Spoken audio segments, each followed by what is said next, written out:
Eternal damnation is here, at hell in a cell. Mariya. Yes, hi. What did we watch? We watched a thing that was very, very old.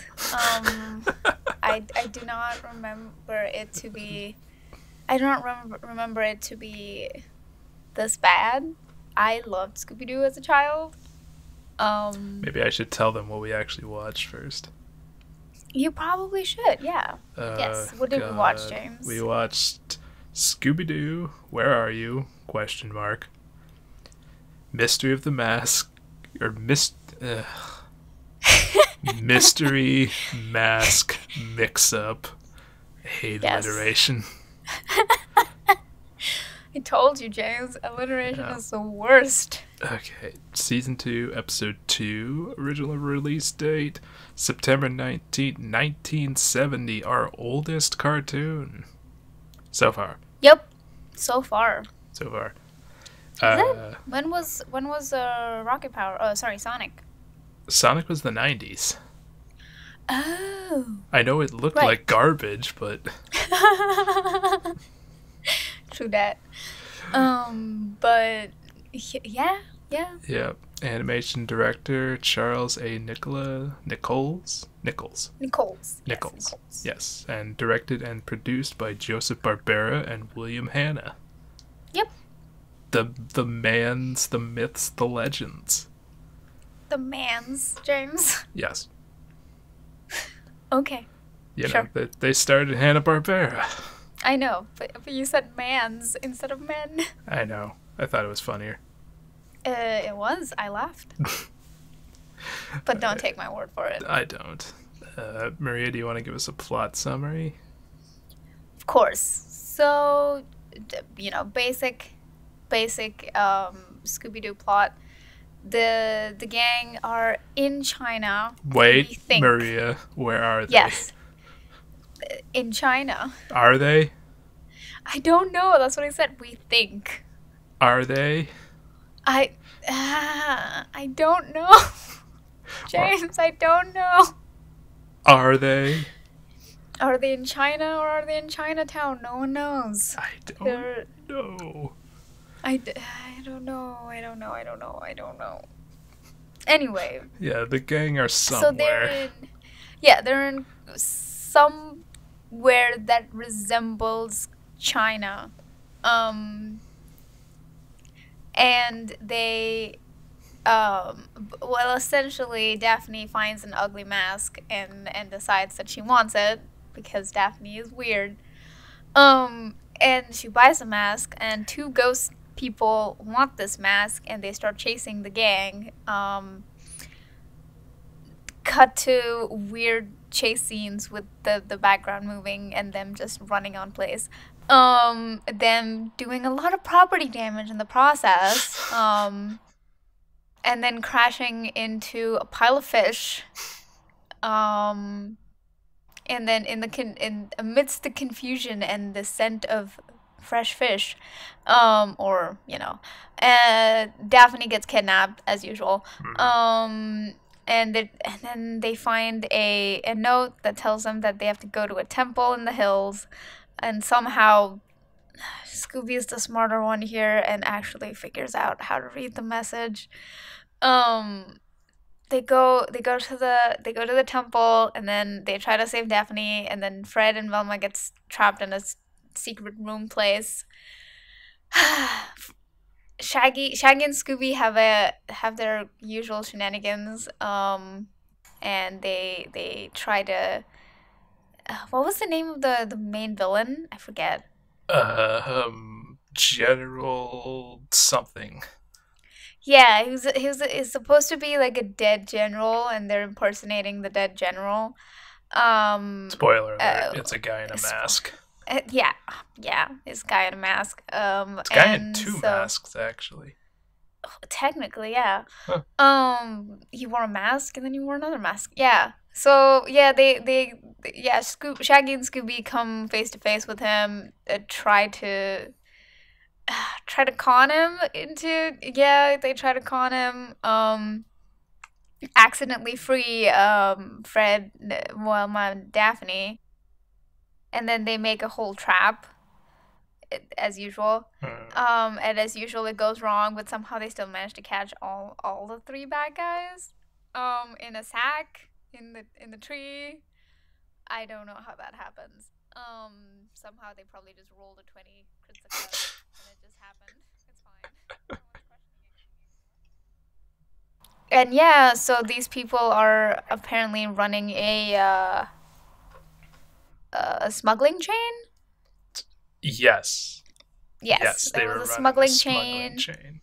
Yeah, and the mask held tapes that they would then write out on paper and send with pigeons, messenger pigeons. And yeah, the detective comes, whoever the detective is, and arrests the perpetrators, and they all live happily ever after at the end. Yeah, this one was weird. This one was weird. Why'd we pick this? Because we thought it would be fun to talk about something that was slightly problematic.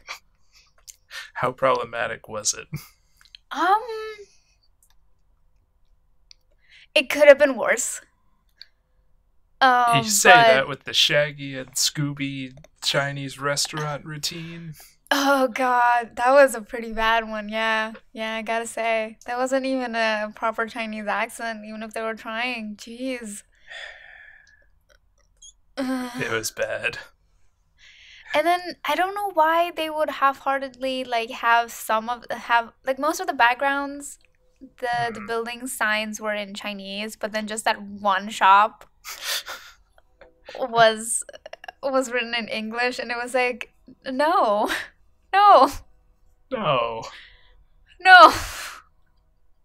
stop. Or when they go to that art dealer's place, what do they call it? An Oriental art dealer? And it's like, it's just an art dealer. Just call him an art dealer. I mean, if it's in America, that would make sense. Yeah, exactly. But I don't even know. It's Chinese New Year too, by the way. Apparently. Oh yeah, it is. That's true. Oh god. Oh god. Yeah, and it's just, yeah, I mean, if that art dealer was like specifically, working in that sector and it was in America and they needed to specify that, it would make sense. But in China, he's just an art dealer. He's not an Oriental art dealer. There's no concept of Orientalism in China. I mean, it's there, but it's there because it's a racist term. Yeah, exactly. Like that's not a Chinese term. That's not a like East Asian term. It's something that it's not people from the West have that's not. They didn't make up this word. They probably don't like it. No, they don't. I don't know if it's specifically a slur, but it's like, yeah. I don't think it's a slur. It's just that's how people in most Western literature who try to write about the East, especially Eastern Asia, so like China and Japan and everything. Land of India. James. The mysterious land of China. Yep, and so they've just used that term in most Western literature about East Asia has been. It's called Orientalism, and it's not technically a slur. It's just it's more of a I guess hegemony in literature. That kind of hegemony kind of sticks. Problematic. It's problematic, yes, exactly. But then again, most of the world's literature is predominantly in English, and most of the world's celebrated literature is predominantly in English, and it's because they were they were the people in power for a very, very long time, in too many places. Too many places. Yep. And so it just so happens that because they were in power, their literature is held up at higher regard than those who, from the places that they were occupying. So which is yeah, really that's dumb. why it is, and there's a lot of celebration. That's why the what is that week? What's it called? The what? Where it's in the U.S. where they celebrate like African American culture and Black History Month? and yeah, Black History Month. That's what it's called. Yeah, and that's why those things are important. Mhm. Is because So many people would disagree with you. I know, and I mean, I guess you have the right to disagree with that, but those things are important because it's been so long that we've just been celebrating a certain kind, and we kind of forget that these are one-sided narratives. Just like how you wouldn't necessarily believe the one-sided narrative of Edgar Allan Poe's work, where he's like, I'm gonna shove this guy in the cellar because I don't like him. He's not the best narrator, like that's a one-sided story. And interesting we have been literary pull there, Mariya. I like it. and we've yeah, been you're right. Cool. Yeah, it's very important to read different writers' perspectives. What was the last? I'm trying to remember the last book I read. It was by a author who was not a white person, and yeah, that was a while ago. Oh wait, no, I'm reading City of Brass, which I think is by a Muslim person. I could be wrong. I haven't really cracked it open yet. But it's by a woman of color, I believe. Right. If I'm wrong, I'm so sorry. But yeah, no, it's definitely very important to kind of take a look at that and understand. It's important even for people who are listening to this, and may not necessarily be a kind of a minority group, to understand that we're not saying that people, that Western literature and white literature is bad, or that it's wrong, or that they should be shunned. James, come on. There's bad literature everywhere. But it's important to kind of shed light on the fact that there are other writers out there, and there are other people whose perspectives also matter. It wasn't considered earlier, but it matters, and we should pay attention to those. We should, especially if they're going to be dying out. Oh God, I hope not. Yeah. There are a lot of sort of Native American cultures and writings. Let's not even go there. That's just Yeah. So it's important to kind of celebrate that while we still have them. Let's not erase other people's cultures. That's probably not a good idea. We've been doing it for a while. We might as well stop when we still can. Well, yeah, we haven't. I mean, yeah, India is a very, very was a very peaceful country. We didn't colonize anyone. We also did not fight a war to get rid of the British, which took us a lot longer to get rid of them. But we didn't kill a lot of people while trying to do that. I was gonna say we should mention that you are a woman of color and you are not just a white lady.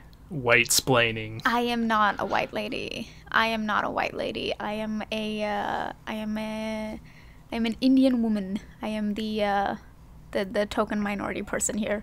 I am the reason we probably will not have any scandals. I hope so. Any sort of I will try to keep you guys as PC as possible. Yeah, you're Indian. Jesse's half Mexican.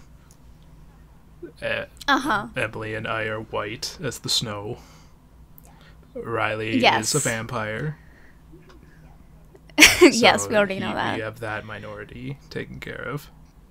Yes, we have the sort of blood drinking minority taken care of.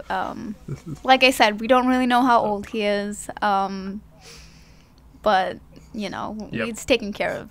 I guess we are also dealing with the ageism then, James. Why? Oh, right, because he's thousands of years old. Because Riley's a vampire and he's like thousands and thousands of years old. Yeah, we have an old person. All right. Yes, we have. He's gonna hate us. He's gonna kill us for this one. I only hire the best. Of course. Were we talking about something else? We were talking about Scooby-Doo and all of the problems with it. So let's talk about the animation. Oh, how about that's something I can talk about. So this is a very... Yeah, so this is a very old animation, it's from right? the 70s. Animation has existed since, like, the 30s. Okay, from my perspective, this is a very old animation. We're not that far apart in age, Mariya. I don't know what you mean by that. I mean, in the sense of all the kinds of cartoons that I have seen, this is a very old animation. I'm not saying you're old, James. You're not that old. You're the one who thinks that you're old. I don't even do anything. Yeah, the animation is pretty rough. This is traditional cell, really early cell animation. Right. You've got different layers of cells all stacked on top of each other, and the moving background in the back. And it's right. Also, it's really cheap TV animation, which originally animation was made for movies, to not like theatrical movies, but like to play before movies.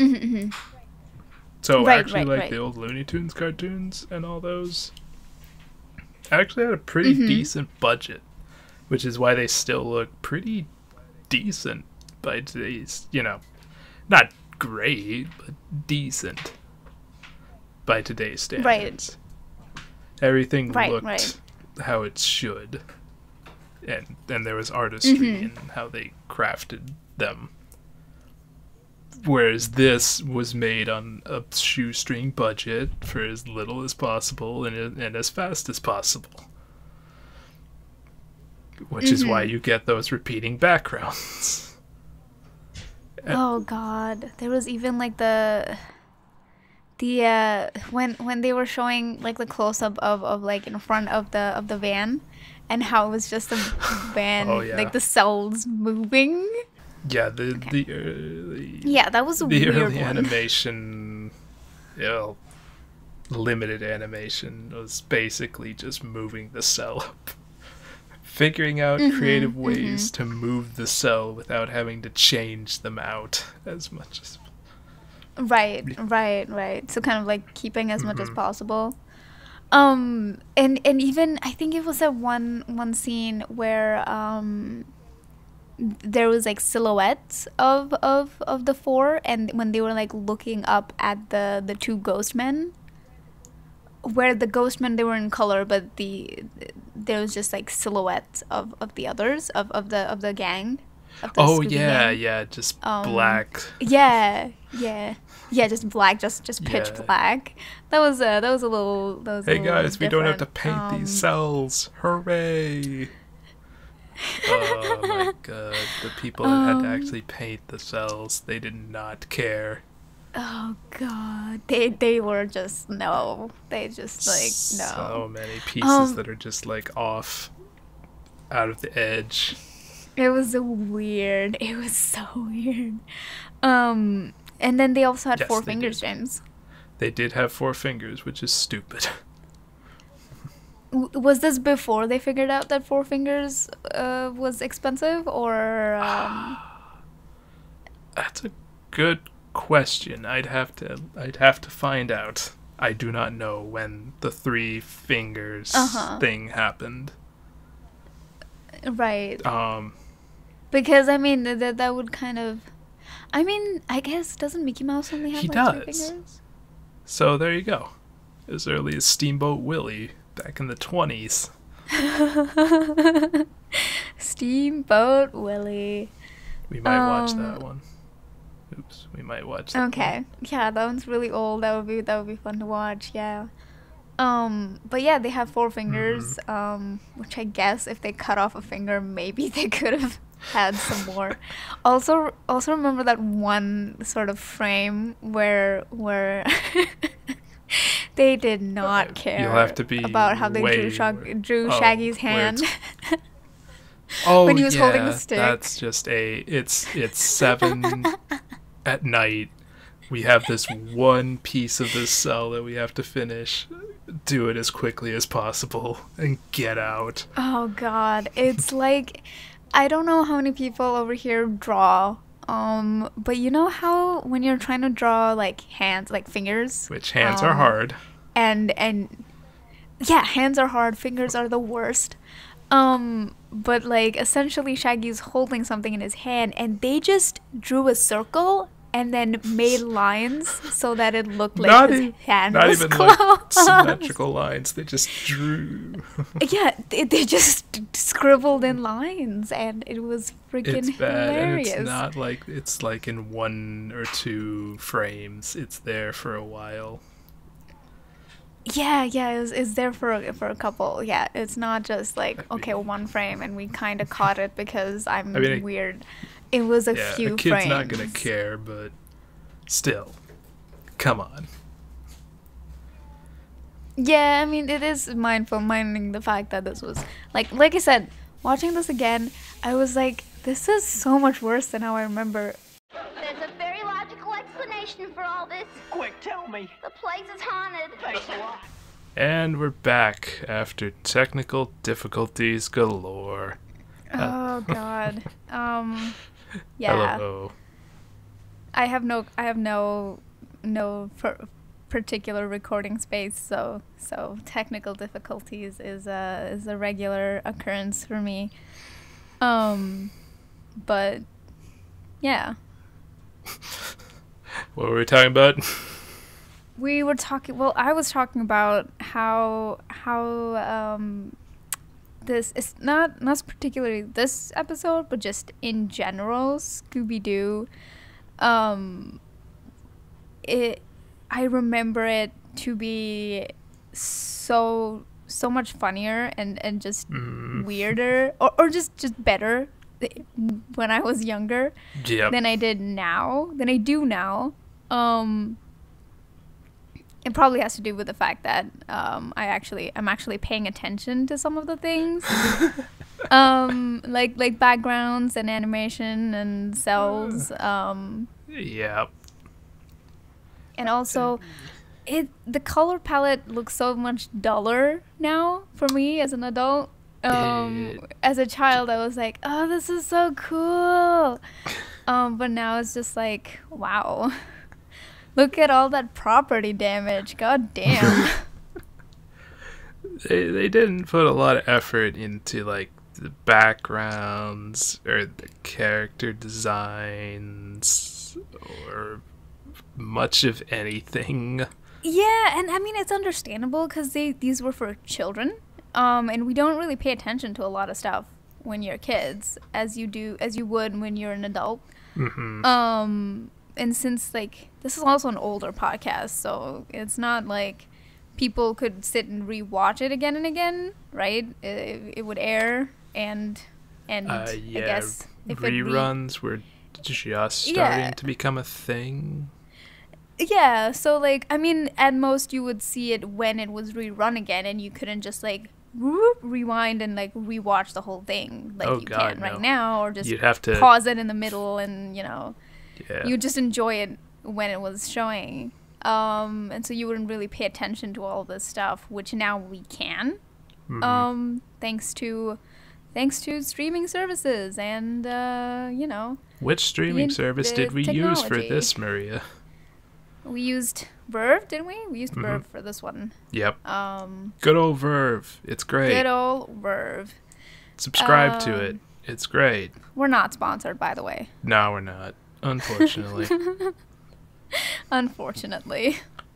Though I do really like Verve. It's a great service. I mean, we watched My Hero Academia on Verve. That was great. Well, then they took it off of Verve. It's coming back to Hulu. A tragic day for all. Yeah, it was. Unfortunately. Yeah. We'll get to that Anyway, later. Nostalgia. That was the point. That was my point. Nostalgia is everything looks so much better with my nostalgia glasses. Yeah, pretty much. And now looking back at it, it's just like there was so much wrong with this episode. Yikes. Yep. Technical level, writing level. Did we really laugh during I it? mean, I did a couple times because it's very easy to make me laugh. And it just reminded me of like my childhood. So I did laugh a couple times. I don't think I laughed that much, though. Or I might have just laughed at how stupid they were. Yeah. It was more around those lines. Oh, Again, this was like for children, so it's like in a child's mind, they're like, "Whoa, how did you figure that out?" Or, you know. I mean, they didn't. These were never really mysteries that you could actually solve. Yeah. I mean, but for a child's mind, it was just, "Whoa, that's so cool." The one other character in the introduced in the show was the bad guy. Who knew? Yep. Who knew? Spoiler alert. Carrier pigeons are still a thing. I used to love the van so much. If I saw a van like that today, I would run away from it. If there was a van called the Mystery Mobile and it rolled up next to me, I would run the fuck away from that. It was the Mystery Machine, Mariya. Oh, right, the Mystery Machine. That's even worse. That's even worse. Yeah, no, I would not wait to see what happened after that. No, just gonna get out of there. We should watch the Venture Brothers episode where they parody Scooby-Doo. Oh, that would be interesting. Do you know what the Venture Brothers is? Nope, I do not. It's like a weird kind of meta cartoon about you know Johnny Quest, right? Yes. Yeah, it's like what if Johnny Quest grew up and was just really messed up. Oh, I see. And a lot of other Hanna-Barbera properties get parodied like that in the show. Right. One of them is Scooby-Doo. They show up in an episode. Right. Yeah. We should watch one of those. Is it still animated or? Yeah, it's an animated show. Okay. Yeah. It's pretty good. I recommend it. Yeah. We'll probably watch an episode because then that'll probably be our first dip into Adult Swim animation. Oh God, yeah. There's a long list of adult shows too, right? Yeah. There's a deep pool where Adult Swim lies, and the quality varies wildly. Right. Mm-hmm. Yeah, we'll get there. We'll dip our toes into that. Yup. Yep. It'll be interesting. It will, definitely. Any other comments, thoughts James? Okay, we just said exactly the same thing. Yup. Okay, so to end the show, how many fingers do you give it out of 4? I mean, it's really racist. Yeah. At least this episode was. This one is, yeah, a little bit. So I can only give it, like, do we give 0 fingers? You can? I was just gonna say, I was I gonna guess say, you can, yeah, this yes. episode is a little, but it gets nostalgia points, so I would just give it like 2. 2.5. Wow. Okay. Yeah. That's pretty high. Yeah. I mean, I wouldn't judge the whole show based on this one really, really bad episode where they where they were I guess. a little problematic. This episode in particular, probably like 1. Again, nostalgia, minimal points for nostalgia. Yeah. But yeah. Yeah. Okay. I'm gonna stick to that. All right. I'm gonna give it no fingers. Uh-huh. I'm gonna give it just a circle. Oh, okay. Cool. Because I remember I think we gave was it the rocket power or was it the Sonic one where we gave it an amputated arm? I think we should just give it a circle, as that means the animators didn't even bother. Right. Okay, sure. It was a circle. Yep, it was just a circle. No, the racism was too much, and it did not. It doesn't sit well. It doesn't sit well. It wasn't entertaining. That really. Right. It was funny because of all of the animation errors that we spotted. Oh my god, yeah. And just like the shaking of the cell for the van movement. Yep. God. That was just There's limited animation and then there's Hanna-Barbera. Fair enough, yeah. Probably next week we should actually watch a Disney animated show, because Disney was the first studio and a TV animation studio to actually put money in. Right. And make a profit off of it. So look forward to that. Yeah. If we remember. We will. I will make sure. Okay, good. Because I won't. I know. It's fine. Yes, it's fine. Alright, I think we're done. Good night, everyone. Good night. Oh, wait, Mariya. Yes.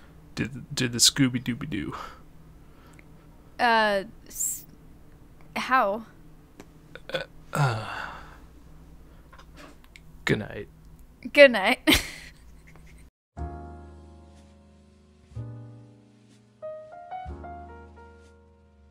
Hey, James. What? Did you hear? What? Satan's opening his new theater in hell. That's where we live. And our listeners can join us for just $1. That costs less than the Netflix subscription I steal.